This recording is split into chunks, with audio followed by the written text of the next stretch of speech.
Sa bahagi naman ng bayan ng Manawag, tinanggap ng ilang magbababoy sa Manawag ang 18 biik sa ilalim ng Swine Multiplier Farm Project upang magbigay ng karagdagang kita sa kanilang kabuhayan.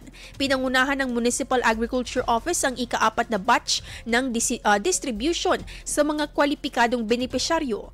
Ayon sa tanggapan, kinakailangan na may sapat na kaalaman at karanasan sa pag-aalaga ng baboy ang aplikante o miyembro ng isang rehistradong farmer o farmer association o sa Registry System for Basic Sectors in Agriculture o ng Pantawid Pamilyang Pilipino Program upang maging kwalipikado. Sa pamamagitan nito, pinapalakas ang livestock industry ng bayan at patuloy na matulungan ang hog raisers na lubhang naapektuhan ang kabuhayan dahil sa African Swine Fever noong mga nakaraang taon.